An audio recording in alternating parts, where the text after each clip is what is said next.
قدرت اپنے اصولوں سے نہیں ہٹتی. تو آپ چاہے لاکھ کر لیں کچھ بھی کر لیں ایسا نہیں ہو سکتا کہ آپ قدرت پہ حاوی ہو جائیں. تو سوال یہی ہے میرا کہ آپ لوگ اپنے جو ہے نظریات اپنا کردار اپنے خیالات پہ توجہ دیں اور ان کو دوسرے ملکوں کی طرح جو دوسرے ملک ہیں پڑھے لکھے ترقی یافتہ اچھے انسان ان کی طرح اس ملک کو چلانے کی کوشش کریں. اب یہ جو ہو رہا ہے حکومت کا اور عمران کا اور یہ فوج کا یہ سب آپ کے سامنے اور دنیا دیکھ رہی ہے. میں آپ کو اگر وہ جملے لکھ دوں اپنے کالم میں تو ایک تو وہ چھاپے گا نہیں وہ کاٹ دیں گے سینسر کر دیں گے. دنیا آپ کے بارے میں سب کچھ جانتی ہے. میں حیران ہوں کہ آپ کن سے چھپا رہے ہیں. یعنی وہ چیزیں جو آپ شاید نہ جانتے ہوں وہ آپ سے زیادہ جانتی ہے. کیونکہ میرا جو حلقہ ہے وہ جرنلزم کا ہے صحافیوں کا ہے اور یہ ایٹریکٹیو کا ان کا ہے. تو میں جانتا ہوں کہ مجھ سے کس قسم کے سوال کرتے ہیں اور میرے پاس ان کا کیا جواب ہے. یعنی بعض بات تو واقعی بڑی شرم آتی ہے کہ یہ کیا ہو رہا ہے اور وہ ہمیں اس نام سے پکار رہے ہیں اس ملک کے حوالے سے بلا رہے ہیں. تو اس لیے میرے خیال میں کہ مذاکرات کی یہ بات نہیں ہے یہ دونوں فریقوں کے لین دین کا معاملہ ہے.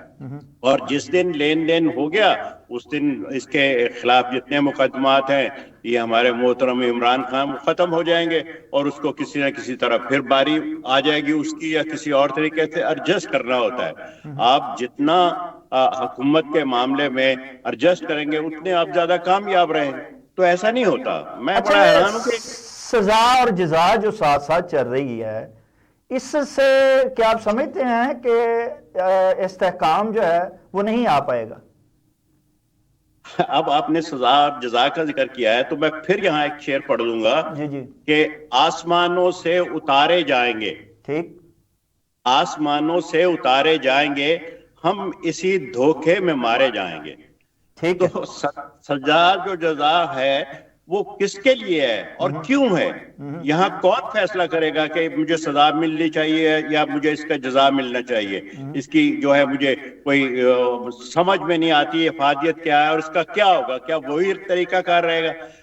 بھئی آپ دیکھیے نا 75 سال میں یہ فیصلہ نہیں کر سکے کہ آپ کے ملک کا نظام کون سا ہوگا. جمہوری ہوگا صدارتی ہوگا اسلامک ہوگا اس کے بعد فاشسٹ ہوگا آمریت ہوگی. ابھی تک آپ یہ فیصلہ نہیں کر سکے. تو باقی باتیں تو مطلب سب بہت بعد میں ہیں. پھر 75 سال میں آپ یہ فیصلہ نہیں کر سکے کہ آج کے دور میں 2025 میں کسی سوسائٹی کو سیکولرزم کی ضرورت ہے یا نہیں. آپ یہ فیصلہ نہیں کر سکے. 75 سال میں آپ ایک صاف اور شفاف پانی کا گلاس لوگوں کو مہیا نہیں کر سکے عوام کو. تو میں کیا کہوں اس کے بارے میں؟ 75 سال میں گلاس پانی نہیں آپ دے سکے. یار کمال کر رہے ہیں آپ. کس دنیا میں رہ رہے ہیں؟ تو یہ سب باتیں مل ملا کے یہ کہ جزا سزا کا کچھ نہیں ہے. وہ ایک آدمی ہے جو پورے ملک کو کنٹرول کر رہا ہے. تم نے ابھی آپ نے اخباروں میں دیکھا ہوگا فلاں ملا اس سے فلاں ملا اس سے. بھئی اس کا کام کیا ہے سیاستدانوں سے ملنے کا یا سیاستدانوں کا اس سے کام کیا ہے؟ وہ مجھے یہاں اکثر یاد آتا ہے بہت اچھا واقعہ جو حقیقت ہے کہ ایک بار کیا ہے جنرل ضیاء پرویز نے جب ملنے کی خواہش کی انڈین ہیڈ آف اسٹیٹ سے واجپئی سے تو انہوں نے کہا کہ آپ مجھ سے کیوں ملنا چاہتے ہیں؟ اگر آپ ملنا چاہتے ہیں تو میرے کمانڈر ان چیف سے ملیں. مجھ سے آپ کو کیا کام ہے؟ صحیح. یہ ہوتا ہے قوموں کی زندگی اور یہ ہوتا ہے قوموں کا اخلاق. تو میں ہی نہیں سمجھتا کہ سزا پہ توجہ دیجیے. آپ کوشش کیجئے کہ سوسائٹی کو بہتر سے بہتر اور ان کو علم معلومات کس طرح دینی ہے. باقی آپ ان پہ چھوڑ دیں. سوسائٹی کو بہتر بنانے کے لیے جو ہے وہ لازمی بات ہے کہ اس میں عدالتوں کا بھی ایک کام ہے کہ وہ فیصلہ سازی ایسی کریں کہ جس سے انگلیاں نہ اٹھ پائیں. تو رانا زاہد اقبال صاحب کیا آپ سمجھتے ہیں کہ القادر ٹرسٹ کا فیصلے کے جو ہیں وہ سیاست پہ کیا اثرات منفی یا مثبت مرتب ہوں گے؟ بہت شکریہ جی. دیکھیں فیصلہ تو اچھا میں سمجھتا ہوں کہ فیصلے کے تو بہت سارے اثرات ہوں گے. ظاہر ہے یہ تو کہہ رہے ہیں کہ جی مذاکرات پہ اس کا کوئی اثر نہیں ہوگا لیکن یہ تو کہنے کی باتیں ہیں. ظاہر ہے یہ بھی انسان ہے. ظاہر اتنا سنگین اتنا بڑا سخت فیصلہ ہے یہ والا. اور دوسری بات یہ کہ دیکھیں جج نے ایک جو فیصلے میں جو مجھے سمجھ نہیں آ رہی، جو انہوں نے کہا ہے کہ یہ وفاقی حکومت کو دے دیا جائے گا، ٹرسٹ اس کے حوالے کر دیا جائے گا. آپ بتائیں مجھے. میں صرف پہلے تو 14 سال اور جو 7 سال دی گئی ہے سزا، آپ کیا سمجھتے ہیں کہ یہ سزا جو ہے یہ اسی طرح ہی آگے جا کے ختم ہو جائے گی جیسے کہ کسی زمانے میں نواز شریف کو سزا دی گئی اسی طرح، اور پھر اس کے بعد جو ہے وہ سزاؤں کا پتہ ہی نہیں چلا وہ کدھر گئیں اور وہ صاف ستھرے دھلے دھلائے آ کے اقتدار میں بیٹھ گئے؟ نہیں اپنا شاید صاحب ایسے نہیں ہوگا. نواز شریف تو باہر چلا گیا، تو عمران خان نے تو آج عدالت میں کہہ دیا میں باہر نہیں جاؤں گا. اس نے کہا کہ میں نے ڈیل نہیں کرنی، آپ کچھ بھی کر لیں، اور میں نے تو فیس کرنا ہے. تو جو بندہ فیس کر رہا ہے وہ تو بڑی آسانی سے وہ عدالتوں سے ریلیف مل جائے گا. خود آپ اتنے دنوں سے دیکھ رہے ہیں کہ ان کیسز میں.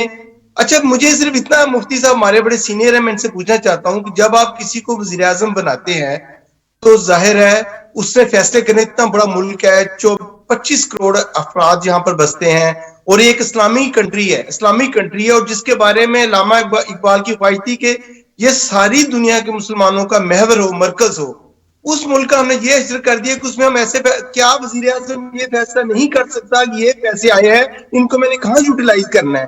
ہاں اس میں جج نے بھی دیکھیں پیسے میں لکھا ہے کہ اختیارات کے نجائز استعمال پر اس کو سزا دی جا رہی ہے. انہوں نے یہ کہیں نہیں لکھا کہ امبیزلمنٹ ہوئی ہے، جو پیسے ان کا غلط استعمال ہوا. انہوں نے کہا کہ اختیارات کے نجائز. دیکھیں وہاں پہ ایک یونیورسٹی بنی ہوئی ہے، اور اچھا یہ آپ دیکھیں انہوں نے یہ مدرسہ بھی حوالے کر دیا وفاقی حکومت کے. کیا انہوں نے پی آئی اے چلا لی؟ کیا اسٹیل مل اسد مفتی صاحب انہوں نے چلا لی؟ کیا ریلوے چلا لی؟ کیا جی پی ایس؟ آپ نے میری طرف انگلی اٹھائی ہے تو اٹس اے گڈ، بہت اچھی بات ہے. جو میں کہنا چاہتا ہوں اس سے باتیں نکلیں گی. بات یہ ہے کہ پہلے ہی آپ کا جملہ ہے کہ وزیر اعظم بنایا. وزیر اعظم بنایا نہیں، وزیر اعظم بنا. جب تک آپ کے ذہن میں یہ بات نہیں آئے گی کہ یہ اس کا رائٹ ہے اور یہ ایمانداری سے بن رہا ہے، ووٹنگ سے بن رہا ہے، اس وقت تک بات آگے بڑھ ہی نہیں رہی. مجھے سمجھ میں آ رہا ہے پوری آپ کی سوچ، اور ایسی ہی سوچ سب لوگوں کی ہے کہ بھی کیسے ہے بنایا. 71 کے انتخابات مفتی صاحب، 71 کے انتخابات ایک ایسے انتخاب ہے جہاں پر وزیر اعظم بنا ہے، جہاں پہ وہ جیتے ہیں. باقی کسی انتخابات میں ان کو بنایا گیا ہے سبھی کو. نہیں سنیے، میں یہ کہہ رہا ہوں انتخاب کے بارے میں تو مجھے اور اہل یورپ کو یہ سمجھ ہی نہیں آتی کہ آپ بار بار یہ بات کیوں کہتے ہیں انتخاب کی تاریخ نہیں بتلائی جائے گی، انتخاب اپنی تاریخ پہ ہوگا، انتخاب اپنے وقت پر. ارے یہ کہنے کی باتیں ہیں، یہ تو تحریک کا حصہ ہے، آپ نے جو طے کیا ہے وہ ہوگا. میں یہ آپ کو بات کر رہا ہوں کہ آپ ریلی ابھی گھٹنوں پہ چل رہے ہیں. پاکستان ابھی گھٹنوں پہ چل رہا ہے، اسے یا تو کچھ علم نہیں یا وہ کہہ رہا ہے، پوسٹ کر رہا ہے کہ مجھے کچھ علم نہیں ہے. دونوں میں بات ہے. اب دیکھیں نا، یہ جو میں نے آپ سے بات کی کہ وزیر اعظم اور اقتدار میں آنا اور انتخاب، بھیا وہاں ایک بڑی غلط چیز جو ہے وہ رائج ہو چکی ہے کہ جو اقتدار ہے وہ آدمی کو وہ جو ہے وہ کرپٹ کر دیتا ہے، اقتدار یہ کر دیتا ہے، اقتدار کی وجہ سے سارا ہو رہا ہے. ایسا ہرگز نہیں ہے، یہ جملہ ہی غلط ہے. لوگ اس کا انالیسس ہی نہیں کرتے. اقتدار آپ کو کرپٹ نہیں کرتا، اقتدار کے گھس جانے کا خوف آپ کو کرپٹ کرتا ہے کہ میرے پاس یہ اقتدار رہے گا کہ نہیں. اگر ایک پرائم منسٹر آتا ہے انتخاب کے بعد، اس کو کوئی فکر نہیں ہے، وہ تنخواہ پہ کام کر رہا ہے اور اس کو کوئی فکر نہیں ہے کہ 2 سال 5 سال کے بعد ایک آدمی بندوق لے کے آئے گا کہ ہٹ جا تو مجھے ہٹنا پڑے گا. اس لیے وہ سوچتا ہے اس سے پہلے جتنا جو میں کر سکتا ہوں وہ کر لوں. تو ایک گھس جانے کا جو خوف ہے وہ آدمی کو کرپٹ کرتا ہے. اور یہی آج تک ہو رہا ہے کہ کوئی بھی آدمی اپنی پوری ٹرم پورا نہیں کر سکا، پوری جو ہے مدت پوری نہیں کر سکا. تو اس کی کوئی نہ کچھ تو وجوہات ہوں گی، یا ہم صرف بول بال کے اور میں بھی بند کر کے بیٹھ کے کافی پینا شروع کر دوں گا اور اپنے کاموں میں ایسا نہیں ہے. اچھا مفتی صاحب یہ جو کہتے ہیں کہ ظلم کا نظام چل سکتا ہے، بے انصافی کا نظام جو ہے وہ کبھی بھی نہیں چل سکتا. جب آپ یہ دیکھیں گے کہ اس قسم کے کیسز بنائے جائیں گے اور پھر اسی قسم کے جب فیصلے آئیں گے تو کیسے کوئی انتخاب جو ہے وہ ٹھیک ہو سکتا ہے، کیسے جو ہے وہ معاشرہ درست ہو سکتا ہے، اور کیسے ملک جو ہے وہ آگے بڑھ سکتا ہے اور اس میں استحکام آ سکتا ہے؟ آپ کیا دیکھیے یہی میں عرض کر رہا ہوں آپ سے کہ نہ تو وہ کیا ہے، یہ حضرت علی کا قول بار بار دہراتے ہیں کہ نا انصافی کا اور ظلم کا دونوں نظام نہیں چل سکتے جب تک کہ آپ کا ذہن جو ہے یہ قبول نہیں کرے گا کہ ون مین ون ووٹ اور ہر آدمی کو ووٹ دینے کا حق ہے، اور ووٹ کو ووٹ سمجھ کے کیا جائے، کوئی اس کے اوپر وہ چیز نہیں ہے، کوئی اس کے اوپر آئین جو ہے، مطلب بات تو بہت دور تک جائے گی۔ اور یہ آپ کا جو پروگرام ہے یہ تو بہت چھوٹا ہے، آپ کو میں ایسی ایسی مثالیں دے سکتا ہوں کہ انہوں نے اپنی قوم ملک کو بنایا، مثلا میں کوریا کی بات کر رہا ہوں، لیکن ناجائز طریقے سے بنایا، فاشزم سے بنایا، فوجیوں نے بنایا، یعنی کوریا جو آج کھڑا ہے صرف ان کی وجہ سے کھڑا ہے، اتنا مضبوط اور اتنا اعلیٰ، لیکن جب وہ ہٹ گئے تو ان پہ مقدمات چلے کہ آپ کو جرت کیسے ہوئی کہ آپ آئیں اور ملک پر قبضہ کر لیں، حالانکہ انہی کے عہد میں ترقی ہوئی، انہی کے دور میں آج کوریا جو ہے کوریا بنا ہوا ہے۔ تو بات سلیقے کی ہے، طریقے کی ہے کہ آپ کا ہے کیا۔ آپ جو دیکھتے ہیں کہ بھئی وقت جو ہے وہ ٹپاؤ اور ختم کرو، اور جو کما سکتے ہو جتنا کما لو، جیسے کہ میں نے کہا اس کی یہ وجہ ہے۔ اب یہ بھی بات ہو رہی تھی عدلیہ کی، کیا عدلیہ کو میں بتاؤں گا کہ اس نے کیا فیصلہ کر رہے ہیں؟ تو کیا وہ کہاں سے پڑھ کے آئی ہے، اس نے کیا کیا؟ مفتی صاحب عدلیہ کا جو فیصلہ ہے وہ تو یقین واڈا 2 دن سے بتا رہے ہیں، بلکہ پچھلی دفعہ جو 1 ویک پہلے تبھی واڈا نے بتانا اس کا مطلب جو فیصلہ لکھا جاتا ہے ان کو پہلے بتا دیا جاتا ہے، اور اس کا مطلب یہ ہوا کہ لکھنے والا کوئی اور ہے اور یہ فیصلے کہیں اور لکھے جاتے ہیں، جو ججوں کو دیتا ہے وہ ان کو بھی دے دیتا ہے۔ ویری رائٹ، تو وہی میں کہہ رہا ہوں نا کہ جیسے کہ بھئی پروگرام لمبا رکھیں اور بات کو جو میں نے کہا ہے یا جو کہا ہے وہ سب بتایا جائے تو بات پھر بھی تھوڑی بہت نکلے گی۔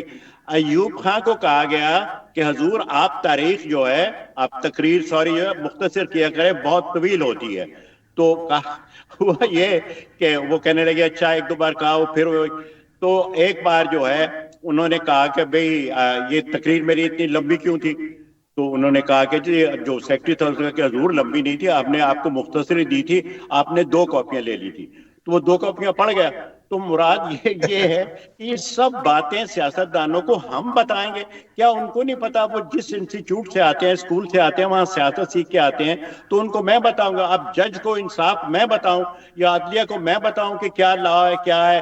اگر شراب کے معاملے میں آپ کہتے ہیں کہ پاکستان کے کانسٹیٹیوشن میں یہ ہے کہ شراب جو ہے حرام ہے، شراب جو ہے وہ نہیں پی جا سکتی، جرم ہے، تو میں کیسے بتاؤں؟ مفتی صاحب سوشل میڈیا پہ مفتی صاحب سوشل میڈیا پہ ایک بڑا لطیفہ چل رہا ہے، وہ کہہ رہے ہیں کہ یہ جو معاشرہ ہے اس کو بہتر کرنے کے لیے ہر ایک کو اپنا کردار درست کرنا ہوگا، اور جب تک ہر ادارہ اپنا کردار، چاہے اہل سیاست ہو، اہل انصاف ہو، جب تک وہ اپنا رویے اور اپنے درست نہیں کریں گے، ہم آگے بڑھ سکیں گے، نہ ہی ملک میں استحکام لا سکیں گے۔ ناظرین، یہ گفتگو کا سلسلہ یوں ہی جاری رہے گا، لیکن ایک چھوٹے سے بریک کے بعد۔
ہو رہی تھی اپنی اپنی ذمہ داری تھی، بات ہو رہی تھی اداروں کی، بات ہو رہی تھی انصاف کی، اور بات ہو رہی تھی اہل سیاست کے کردار کی۔ مفتی اسد مفتی صاحب، آپ بات کر رہے تھے اداروں کی اور بات کر رہے تھے اہل سیاست کے کردار کی۔ آپ کیا بتائیں گے کہ اہل سیاست اور اداروں کا کردار کے باعث ہی ہم ان بحرانوں کا شکار ہیں کہ جن بحرانوں سے ہم نجات حاصل نہیں کر پا رہے ہیں؟ جی اسد مفتی صاحب۔ جی دیکھیے بحران جتنے ہیں وہ ہمارے اپنے پیدا کیے ہوئے ہیں. کبھی آپ لوگ آرام سے بیٹھ کے یہ سوچئے کہ ایک ہی دن آزاد ہونے والے دو ملک، ایک کہاں پہنچ گیا ایک کہاں رہ گیا، کوئی نہ کوئی تو وجوہات ہوگی. اس پہ آپ ایمانداری سے بغیر کسی بات کے لیے سائڈ لیے اس پہ غور کریں اور دیکھیں کہ یہ کون سی وجوہات ہیں. آخر وہ بھی انسان ہے، وہی ہم جیسا کھاتے پیتے تھے. ان کے ہاں بھی کچن میں ہی کھانا کھایا جاتا تھا اور پیڑھی پہ بیٹھ کے ہمارے ہاں بھی وہی. وہ کہاں سے کہاں پہنچ گئے، ہم کہاں کے کہاں رہ گئے. یہ مذاق نہیں ہے اور یہ ایک عام بات نہیں ہے. اس کی بنیادی وجہ پہلی جو ہے یہ ہے کہ ان کا سسٹم سیکولرزم ہے. پہلی بات جو یہی ہے. پھر وہ یہ دیکھتے ہیں کہ انہوں نے ایک قوم کی حیثیت سے زندہ رہنا ہے. آپ جو ہے یہ بات آپ کے ذہنوں میں بہت کم ہے، کیونکہ آپ جیسے حالات جو چل رہے ہیں یا شروع سے جو چلے تھے کہ ہر اقتدار میں آنے کی کوشش کر رہا ہے اور بغیر کسی بات کے مختلف ہیلوں بہانوں سے اور جو ہے دیواریں پھاند کے وہ آ رہے ہیں. میں اب آپ کو ایک اور بات کرنے لگا ہوں کیونکہ بات سے بات نکلتی ہے. گجرال صاحب سے میری آخری ملاقات آئی کے گجرال جو بھارت کے پرائم منسٹر سے، ان سے ہوئی. مجھے انہوں نے کہا یہ بات شاید کوئی بھی آدمی ماننے کو تیار نہیں ہے، لیکن آپ جو مجھے جیسا کہیں ویسا میں آپ کو کہنے کو تیار ہوں. انہوں نے مجھے کہا کہ بھئی ہم پاکستان سے دوستی کیوں کریں. اسد مفتی تم مجھے اس کی ایک وجہ بتا دو. میں نے کہا جی دوستی تو دوستی ہوتی ہے، وہ تو کسی سے بھی ہو سکتی ہے، دوستی تو کوئی بری بات نہیں. کہنے لگے ٹھیک ہے یہ اصول ٹھیک ہے، ہم نے دوستی کر لی آپ لوگوں سے، آپ بیک یارڈ سے آ جاتے ہیں پھر حملہ کر دیتے ہیں. اب ہم کیا کریں، سامنے سے تو ہم نے دوستی کر لی تھی. اب میرے پاس تو اس کا کوئی جواب نہیں ہے کہ آپ بیک یارڈ سے نکل آئیں. تو آپ لوگوں کی سب جو حرکتیں ہیں وہ ایک خاص تناظر میں بن رہی ہیں.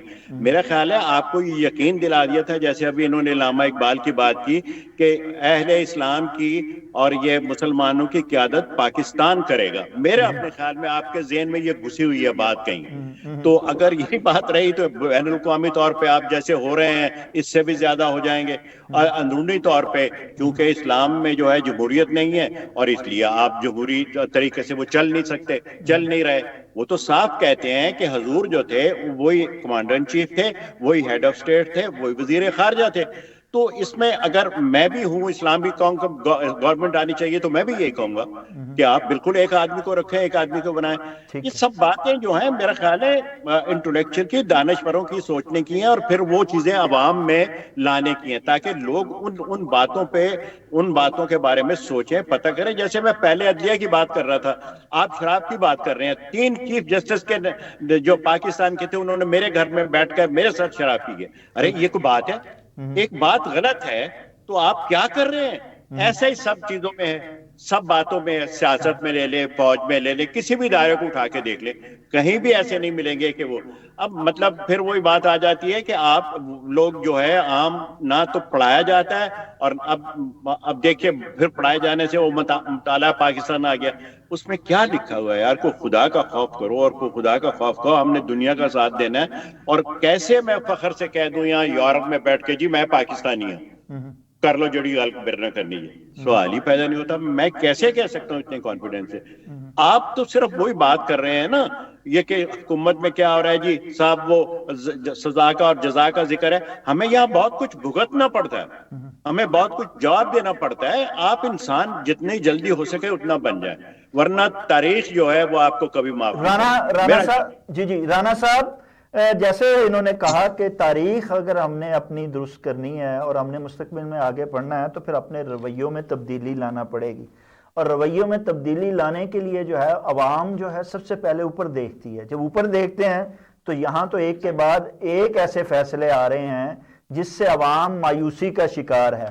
کیا اس مایوسی میں آپ سمجھتے ہیں کہ ایک اور مایوسی کا اضافہ ہوا ہے اس فیصلے کے بعد؟ اب اس فیصلے کے بعد کیا آپ سمجھتے ہیں کہ مذاکرات کا یہ جو ڈول ڈالا گیا تھا یہ یوں ہی ڈالا جاتا رہے گا اور یہ چلتے رہیں گے کہ یہ اس کے بعد یہ بھی آپ کو مایوسی کی طرح اختتام پذیر ہوتے دکھائی دیتے ہیں؟ نہیں شاہ صاحب، مذاکرات تو میرے خیال چلیں گے کیونکہ پی ٹی آئی نے پہلے ہی کہا ہوا ہے کہ فیصلے کا مذاکرات پر کوئی اثر نہیں پڑے گا.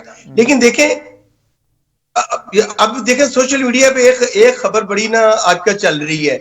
وہ کہہ رہے ہیں کہ علامہ اقبال نے جو شکوہ نظم لکھی تھی، ہماری عدلیہ سے تو بچا اس کے اتنے سالوں کے بعد، اتنی دہائیوں کے بعد اس پہ بھی فیصلہ لیا جا سکتا ہے. یعنی عدلیہ نے اپنی رہی صحیح ساتھ تھی جو وہ بھی ختم کر دی ہے، اور خود سے روز چینلوں پہ ڈسکس ہو رہا ہے، روز وکلا ان کے بھی بات کرتے ہیں کہ کوئی اس میں کوئی ثبوت نہیں ہے، کوئی ایویڈنس پیش نہیں کیا جا رہا. لیکن دیکھیں فیصلہ کیسا آ گیا. اور یہ فیصلہ خود سے، میرا خیال ہے بانی پی ٹی آئی تو خود چاہتے ہیں کہ یہ فیصلہ ہے میری مقبولیت عوام میں مزید بڑھے، اور ایسا ہی کیا انہوں نے. اور یہ دیکھیں، اور دوسری بات یہ کہ ہم کب، شاہد صاحب، ہم کب عوام پر یا سیاستدانوں پر بھروسہ کریں گے؟ ہم کب تک یہ سیاستدانوں کو ان کو یہی لولی پاپ دیتے رہیں کہ ان کی یہی رہنمائی کرتے رہیں گے؟ کیا سیاستدان جو ووٹ لے کے عوام سے آتے ہیں تو کیا ان کا حق نہیں بنتا کہ وہ حکومت کریں؟ ابھی 77 سالوں میں ہمارے ہاں کبھی ایسا نہیں ہوا. اب تو دیکھیں میرا خیال مارشل اللہ کے ادوار میں بھی ایسا کبھی نہیں ہوا کہ جس طرح سے اب حکومت کی جا رہی ہے، بانگیں دہل کی جا رہی ہے. اور دیکھیں سب سے بڑھ کے اسد مفتی صاحب اس بات پہ تھوڑا سا ضرور بعد میں تبصرہ کیجیے گا کہ دیکھیں ہم آئین کی ساری صورتحال بدل گئی ہے. آئین کا ریاست کے بارے میں جو ہے اس کو بدل دیا ہے. تو یہ جب ایسا ہوگا تو ظاہر ہے کہ جب آپ آئین میں ترمیم کر رہے ہیں، اپنی مرضی کا آئین کو آپ اس کی وضاحت کر رہے ہیں، تو ظاہر مسائل تو ایسے ہی آئیں گے. ظاہر ہے یہ فیصلہ بھی ایسا ہی ہے، یہ فیصلہ جائے گا. انہوں نے میرے خیال آج ہی، ابھی میرے خیال شاید وہ پٹیشن فائل کرنے لگے ہیں، ابھی خبر آ رہی ہے کہ وہ آج ہی اس کو فائل کر دیں گے ہائی کورٹ میں. فیصلہ تو جو بھی آئے گا، لیکن دیکھیں دنیا میں جگ انسانی کتنی انسانی حقوق کہتے ہیں جی پاکستان میں انسانی حقوق کا ایک ادارہ ہے. پچھلے دنوں میں اسلام آباد گیا تو میری ملاقات ہوئی، اس کے وہ جو اس کے جسٹس ہیں وہ جج کے برابر ہی ہے، ان کا بھی عہدہ ہے. تو میں نے کہا یہاں صرف، میں نے کہا لگتا ہے یہاں پہ صرف انسانی حقوق ہے، انسانی حقوق کا ادارہ ہے، انسانی حقوق نہیں ہے. انسانی حقوق پہ تو کوئی عمل درآمد ہی نہیں ہے. دیکھیں آپ میڈیا میں آ جائیں، اس میڈیا میں، اور دیکھیں گورنمنٹ کو اتنا پتا تھا کہ گورنمنٹ کے وزراء، گورنمنٹ کے مشیر، گورنمنٹ کے ترجمان اس فیصلے کے حق میں بغیر کسی دلیل کے اس فیصلے کی بات ہی کیے جا رہے ہیں، اس فیصلے کے آنے کی بات، سزا کی بات کیے جا رہے ہیں. جی بہت بڑا عمران خان نے، کیا کسی نے یہ بھی کہا ہے؟ اور شاید سے میں آپ کو یہ بات بتا دوں، اگر یہ فیصلہ عمران خان کسی سے پوچھ کر کرتا تو یہ یونیورسٹی کبھی نہ بنتی، اس یونیورسٹی کو کوئی نہ بننے دیتا. اور اس یونیورسٹی کے میں سمجھتا ہوں کہ یہ ایک بہت بڑا کام ہے، اور اس کو اکنالج کیا جانا چاہیے، عمران خان کی سروسز اکنالج کیا جانا چاہیے، اور اس کا بلکہ میں سمجھتا ہوں کہ اس کو انہیں اپریشیٹ کرنا چاہیے. اچھا، یہاں اپریشیشن کی بات تو اسد مفتی صاحب ہوتی نہیں ہے، نہ ہی کبھی کسی کی اپریشیشن کی جاتی ہے، نہ ہی کسی کی اہلیت اور صلاحیت کو مانا جاتا ہے. اسی وجہ سے بیرونی ملک لوگ جو ہیں وہ آئے دن جا رہے ہیں، اور وہاں جانے کی کوشش میں آئے دن کشتیوں میں ڈوب رہے ہیں، مر رہے ہیں. لیکن اس حکومت کو صرف اقتدار کے علاوہ کوئی سوجھ نہیں رہا ہے. اچھا، فیصلے کچھ بھی آئیں، لیکن عوام جو ہے وہ جو ہے ان کا برا حال ہے. عوام کسی کی ترجیحات میں شامل نہیں ہے، اور عوام کو ان فیصلوں سے یا کسی کے اقتدار کے یا بے اختیاری سے کوئی غرض نہیں ہے. اسد مفتی صاحب، آپ کیا سمجھتے ہیں کہ عوام کا جو ہے، پاکستانی عوام کا یہ حال اسی طرح ہی رہے گا؟ کیسے ممکن ہو کہ عوام کی دادرسی ہو سکے اور عوام ان بحرانوں سے باہر نکل سکیں؟ دیکھیے، یہ آپ نے اپنی بات جو ہے خود ہی کر دی. میں تھوڑی سی بڑھاؤں گا کہ باہر جو جا رہے ہیں لوگ، یہ تو حکومت خود کہتی ہے کہ جاؤ یہاں سے دفع ہو جاؤ. آپ کو یاد ہوگا، مجھے اچھی طرح یاد ہے، جیلانی پرائم منسٹر جب تھے تو اس سے بی بی سی نے انٹرویو کیا تو اس کو بھی یہی سوال کیا تھا جو آپ مجھے کر رہے ہیں. تو وہ کہہ رہا ہے، پرائم منسٹر کہہ رہا ہے کہ بھئی اس میں کیا بری بات ہے، جو جانا چاہتا ہے، بلکہ اس نے نیگیٹو لفظ استعمال کیا تھا کہ جو ابھی ہونا چاہتا ہے، جو دفع ہونا چاہتا ہے ہو جائے، ہمیں کوئی اعتراض نہیں ہے. تو آپ تو یہ کہہ رہے ہیں کہ بھئی جانا چاہے تو چلے جائے. اور پھر میں یہ عرض کروں گا، اس معاملے میں میرا ذرا نقطہ نظر دوسرا ہے. آپ آئیں، باہر آئیں، کیونکہ اس کے بغیر شاید آپ کا گزارا نہیں ہے. لیکن آپ کے جتنے خیالات ہیں، آپ کے سیاسی ویوز ہیں، پرائیویٹ ویوز ہیں، آپ کا معاشرتی ویو ہے، جتنے ہیں وہ وہیں چھوڑ کے آئے. ٹھیک, آپ اپنے آپ کو لے کے یہاں نہ آئے پلیز فار گاڈ سیک. جو یہاں ہو رہا ہے اب, جو جہاں ہونا شروع ہو گیا ہے, یہ وہی ہیں جو آ رہے ہیں دھڑا دھڑ.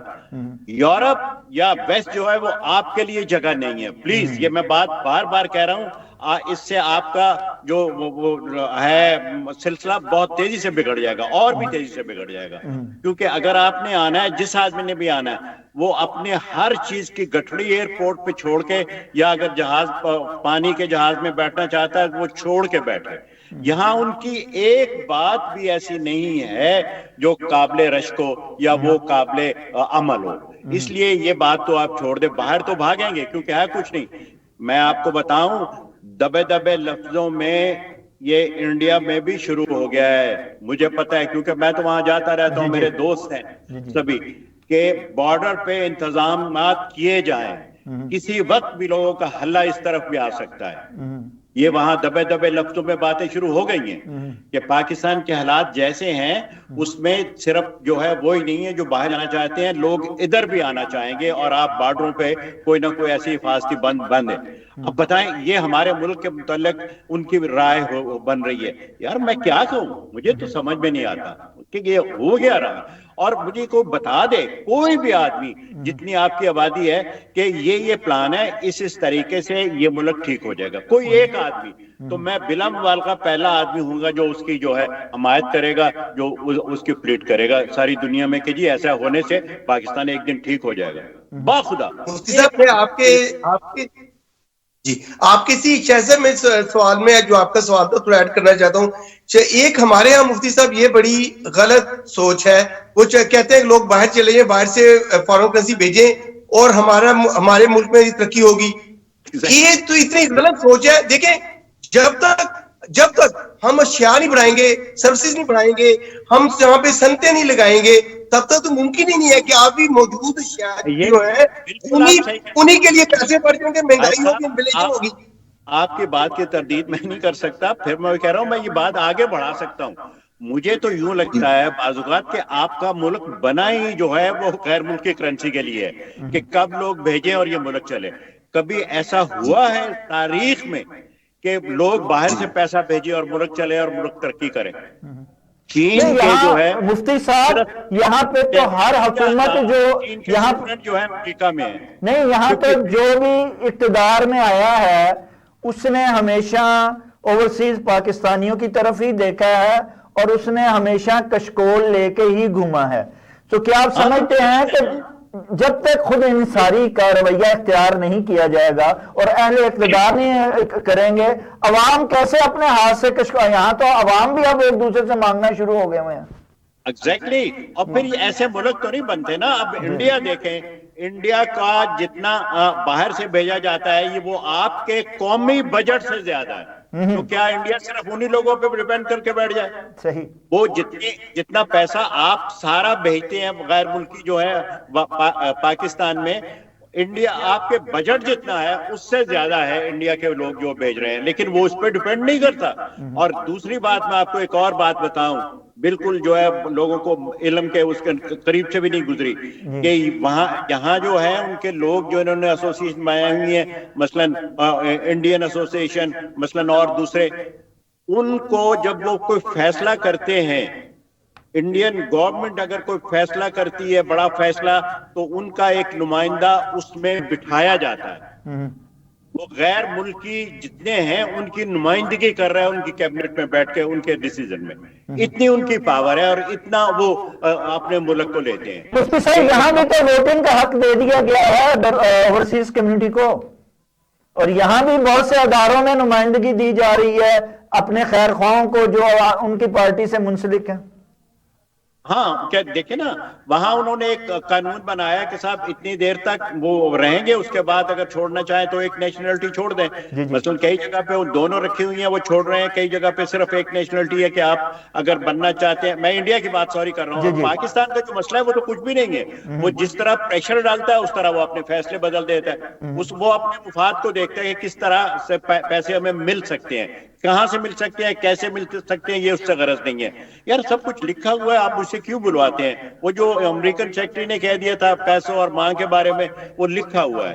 اب مجھے کوئی یہ بات کہے تو میں تو آنکھ نہیں اٹھا سکتا. اچھا اسد مفتی صاحب، یہ تلخ باتیں تو یوں ہی جاری رہیں گی، لیکن لوگ بہت کم جانتے ہیں، لیکن جو جانتے ہیں وہ آپ سے بڑی محبت کرتے ہیں اور بڑی عقیدت کا رشتہ رکھتے ہیں کہ آپ صرف لکھتے نہیں ہیں، آپ صرف صحافت ہی نہیں کرتے ہیں بلکہ بڑی خوبصورت شاعری بھی کرتے ہیں.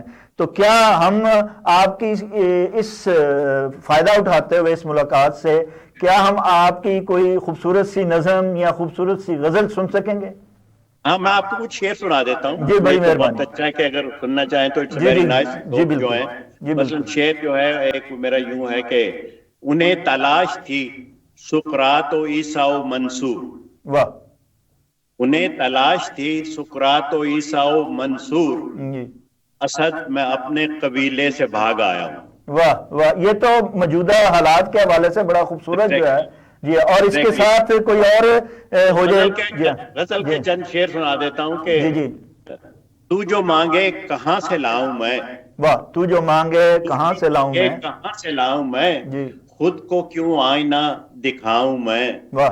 اور خون میرا ہے میرے دامن پر، خون میرا ہے میرے دامن پر، کون قاتل ہے کیا بتاؤں میں. واہ سبحان اللہ. تجھ کو دیکھوں، خون میرا ہے میرے دامن پر، کون قاتل ہے کیا بتاؤں میں. تجھ کو دیکھوں تو منزلوں سے پرے، تجھ کو دیکھوں تو منزلوں سے پرے، تجھ کو سوچوں تو پاس پاؤں میں. واہ. اور گھر کو مقتل بنا لیا میں نے، گھر کو مقتل بنا لیا میں نے. مقتل بنا لیا میں نے، اب کہاں تک کسے سجاؤں میں. واہ.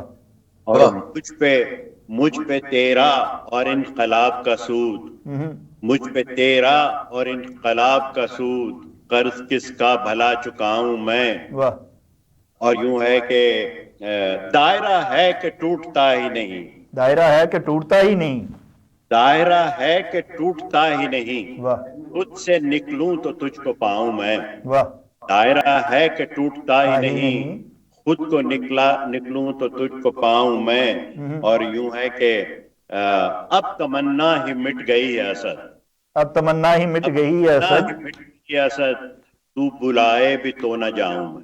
سبحان اللہ. جی اتنی خوبصورت شاعری کے بعد مفتی صاحب یہ تو ہمارا ملکی دائروں کے سفر پہ ہے، آپ نے تو جو عکاسی کر دیا آپ کی. جی اس ہمارا یہاں بیٹھ کے دائرہ نہیں ٹوٹ رہا، اور آپ کا ادھر کیا حال ہوگا میں تصور کر سکتا ہوں. جی اتنی خوبصورت شاعری کے بعد جو ہے کچھ بھی مفتی کہنے کی مفتی کسی صاحب کو یقین ضرورت کریں نہیں کہ رہتی ہے. ابھی شاہد صاحب ابھی دبئی میں جی افغانستان کے اپنا رانا صاحب انشاءاللہ بات ہوتی رہے گی.